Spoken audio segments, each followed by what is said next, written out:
त्वमेव माता च पिता त्वमेव बन्धुः सखा त्वमेव विद्यां द्रविणं त्वमेव सर्वं मम देव। ॐ नमो भगवते वासुदेवाय। ॐ श्री परमात्माय नमः। श्री गणेशाय नमः। श्रीमद्भगवद्गीता कर्म जगत् तृतीय अध्याय। इष्टान् भगवान् विवदेवा दर्शन्ते यज्ञभाविता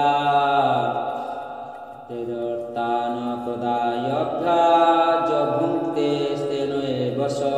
अनुवाद। जीवन में जहाँ सब आवश्यक ताहा जगाइबार दायित्व देवता मानू दि जाइछि।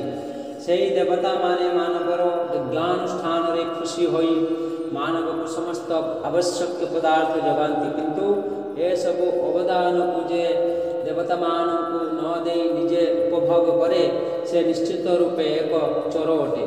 भावार्थ। देवता माने हेले परम पुरुष भगवान विष्णु द्वारा भार प्राप्त प्रतिनिधि। जीव जगत को विभिन्न पदार्थ जगाइबा दायित्व एमानकु दिया जाइछि। तेणु अनुमोदित यज्ञानुष्ठान साहाय्य सेमानकु संतुष्ट करबाकु पड़िब। वेदरे विभिन्न देवतांक निमित्त विभिन्न यज्ञानुष्ठान व्यवस्था दिया जाइछि, किंतु समस्त यज्ञ परिणामतः परम पुरुष भगवान की ही अर्पित हुए। परम पुरुष भगवान कौन बा किए बा तांकु जे जानि नाही, ताहारी पाई यज्ञ देवता मानकु संतुष्ट करिबा कथा कुहा जाइछि। विभिन्न लोकंक ठारे भूत प्रकृतिर विभिन्न गुणर प्राधान्य देखा जाए। तदनुजाई वेदरे विभिन्न प्रकार यज्ञ कर्मर कथा कुहा जाइछि। अन्य देवता पूजा कथा मध्य द्रुक्त अर्थात भूत प्रकृतिर विभिन्न गुणर प्राधान्य अनुजाई व्यक्ति भिन्न भिन्न देवता पूजा करे। उदाहरण स्वरूप जो माने मांस भोजी से माने काली देवी को पूजा करती। काली होउछंती भूत प्रकृतिर विभर्ष रूप। काली को आगे पशु वध करने कथा कुआ जाइछि, किंतु जो माने सतगुण विशिष्ट सेमानंक निमित्त विष्णुंकर दिव्याराधना कथा कुहा जाइछि। किंतु परिणामतः समस्त यज्ञर उद्देश्य है क्रमशः दिव्यास्तर को गति करवा। साधारणतः लोकंक निमित्त वैदिक पंच महायज्ञ अनुष्ठान करने कथा कुहा जाइछि। व्यक्ति यह आवश्यक जानी रखिबा उचित जे जहाँ मानवर आवश्यकता से सबू पदार्थ भगवानंकर प्रतिनिधि देवतांगण जगाती। केही ए सब पदार्थ तैयारी करि पारिबे नाही। उदाहरण स्वरूप मानवर खाद्य को निय।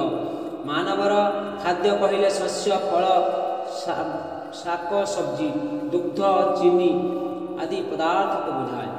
जो माने शतगुण विशिष्ट से माने साधारणतः यही खाद्य पदार्थ ग्रहण करती। जो माने मांसाहारी से माने मांस भोजन करती। ए जो सबू खाद्य पदार्थ कथा कुआगला कौन मानव एगुड़िक तैयारी करि पारिब नाही।